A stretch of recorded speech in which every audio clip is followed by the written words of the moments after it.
garaagarummaa nyaata manaatii fi nyaata alaa mee wajjumaan ilaalla hagadhuma osoo hin ifatin viidiyoo kiyyaammoo laayikii fi sheerii fi sabskraayibiin isinitti ulfaatin obboleeyyan kiyya ashama qofaalleen naqabii asuma rakka du'aa inaa gootanii assalaamu alaikum warahmatullahi wabarakatuh ashama harka fuullee jirtu akka jiraattan isin jedha obboleeyyan kiyya isiniin irraanfanne salaamtaan illee waan ta'eef ittuma dhufuuf jirra.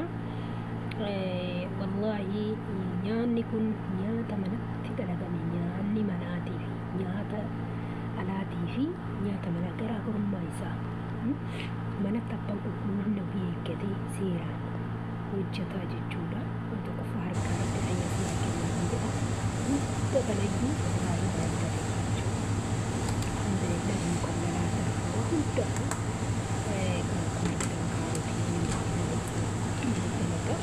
Kedua ambil uang kasih terus ini tentang nama kesehati pada lagi sebelum dunia kenal sendiri kemudian kita dapat aku dan kalau ada dari kemudian kita dapat kita buat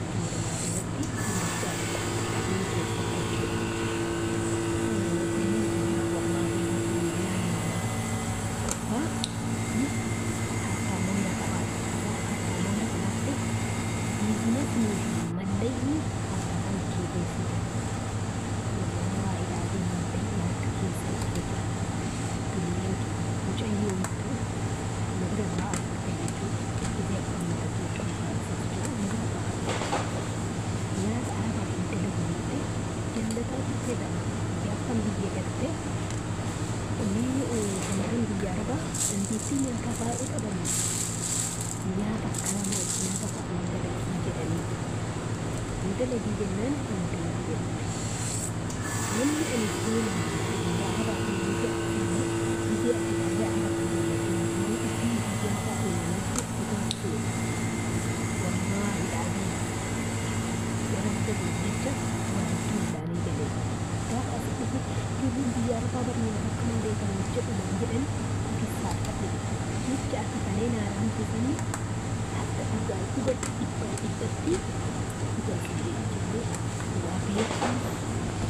Arabaa taani wanti kun lubbuu mateessanii fi siin fayyada malee arabaa miti jechuudha. Hatta zaatara wanta guutuu ofii kiyyaa harka kiyyaan dalagachuudha manatti. Maaliif ofii mana kiyyaa fadha ka haati kiyya na barsiifte jaala kunillee dabalatanaa ta'a. Gaaf kan ammoo Itoophiyaa keessatti yeroo ammaa kan namni waa baay'ee waa baratee jira. Waan kaleen beeyni baratee jira namni. Amma yerooraan isin argaa jirtan yookaan olbaan isin argaa jirtani birri meeqa seeta kana keessattuu zayituun asliin dalagan wanti kun jubunaadha kamma isin isa irtuun sunta dura harkaan qabe jubunaadha jubun kamiidha jubun maala haaka jedhanii akka wanta amni isaa sun giddan jechuudha kuni hoo maalidhin akka bassooti mukallalaan dalagama waan ta'eef akka bassooti shiira jechuudha. Namoo bilbila garaagaraa ta'e akkuma argaa jirtanii bilbila qorraa fi oppaadha jechuudha.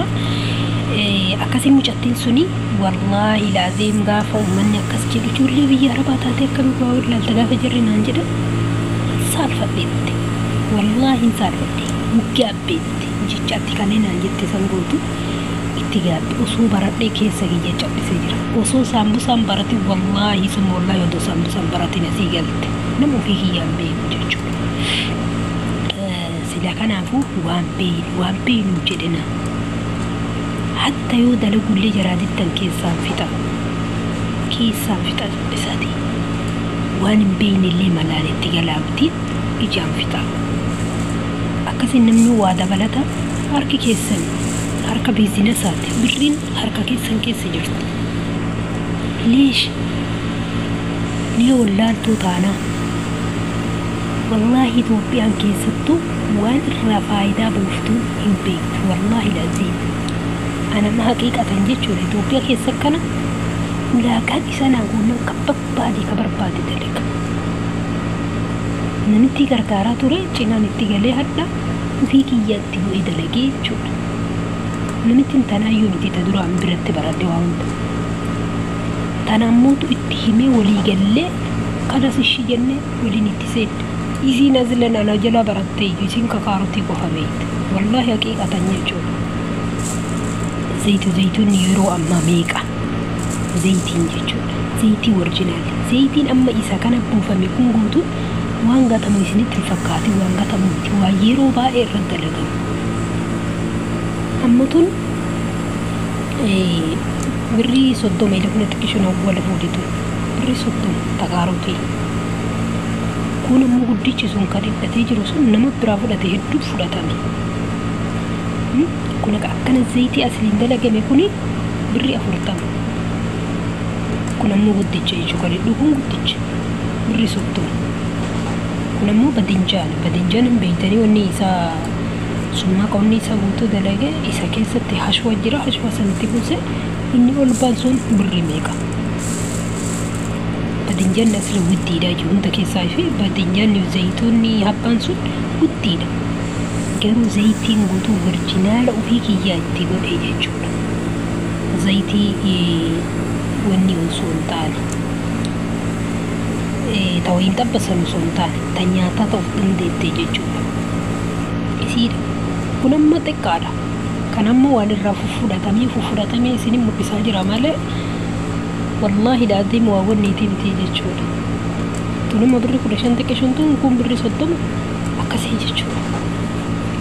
Walbaalleen akka darajaatiin jirti hin dhumte malee jechuudha. Kun ammoo zaataraan illee ofii kiyya hammasee bitterrammaa dhugudhee hunda isaa yaa wallaahi laaziim urgaan ubinna manqaleessu sinin jedha. Urgaan akkasii harki keessa yoo waa beeke wanti hundinuu kuttee keessan keessa harka keessan keessa jira. Rabbiin fayyaa isiniif kenninaan fayyaa qofa rabbiin isiniif gadaadhiisu. Achiin booda wanni garaa haadhaatitti baratan tokko illee jiru. Martuu hoo guyyama keessa barate garaa haadhaatti uffata malee buunee miti booda uffata godhan. Wanti hunduu akkasuma adada guddattuu waa barataa deemte. Sammuun keenya waa hunda baraa adeemeni kaan haatiin barsiisaa kaan alaa siistama garaagaraatiin barata akkasitti as geenne jechuudha. Namni keessattuu ani wallaahi waan na aarsu keessaa ijoolleen ta'e namni nyaata hin dalagan. Irra caalatti baay'ee nyaata hin dalagitu nama tokko yoo ta'e malee. Nyaanni akkasii godhaa fuulan fixaa maaliif nu ta'anitti keessattuu bakka jechuudha. Nyaanni jiru keessaa bakka mana mukallala yaaramni baay'een hin dalagitu. Baay'een hin dalagitu nama takka yoo ta'e malee nama keessattuu inni ta'u.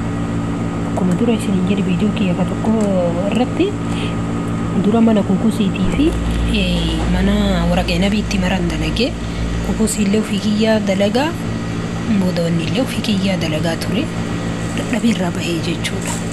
Maaliif akkana mana dalagee gaafa narraa tarakkabatan wayya malee dalagaa wallaahi laaziim birrii 2500 maalidaa qabaa jedhee irraa bahe. Amma kan ammoo gimmaa shaddaan fudhanna. Kolba takkitti yoo birrii 40 fudhan gurgurre isiin birrii 20 yoo birrii 15 iyyuu naa kennite ani maali meeshaa ofii kiyyaa hin binne. Osoo ofii kiyyaa meeshaa bitee dadhabee rakkoo miti. Qixxeedha. Amma kan ammootu ibidda bira natu dhaabatee dalaga. Kanaaf meeshaa kana qaadaa dhufe dirqama dhiita. Kolbaan kun guutuun isaan bita. Dirqama dhiitee maal goota goysitee zayitiitti naqattee booda waan isa barbaachisu waan guutuu keessatti naqattaa jechuudha. Loomiin qofti cuunfuun isaa kophaatti isi dhiba. Qubatti si ulfaata jechuudha. Anamman dalaga malee waan birrii kiyyaan fide hin qabu.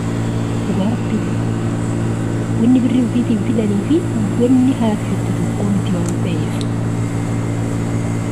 Amma namtiin tun sila walakkaa naa qoodamuu qabdu ture. Sila birrii 15 naa kennite meeqa 25 irratti jechuudha. Yoo 40 iyyuu ta'e yoo 50 iyyuu ta'e kuma xiqqishuu naa kennite. Waan an beekuuf jecha waan hunda isaa waan gadi nadhiiftee jettee duruma gaa yoo mukallala kana hin dalaga jedhee gaafa itti seene dirqama sadiinii jechuudha. Kun amma maalinni wanni dhama dinjaatu itti xiqqaasan jechuudha. ammoo ibidda biratti natti hin mijatu obboleeyyan kiyya. Wallaahi yeroo baay'ee isin maxxansaa'edha. Yeroo baay'ee akkamiin na mijata jedhu inshaallah biizinillah garuu gaaf tokko yoo rabbiin na anjesse yoo rabbiin na anjesse sitti hin mijatu hin beektanii yookaan nama sisseenaa kana kanaan xiqqoo sitti ulfaata jechuudha. Wanti hundi akkasitti akka barbaadu naa ta'utti ta'e jechuudha. Garuu gaaf tokkicha biizinillaahi haalli naa mijatee waan tokkicha keessa isiniif qopheessa. Garuu ammoo kaarotii inshaallah isinii maxxansa akkaataa isatti dalageeyyu jechuudha.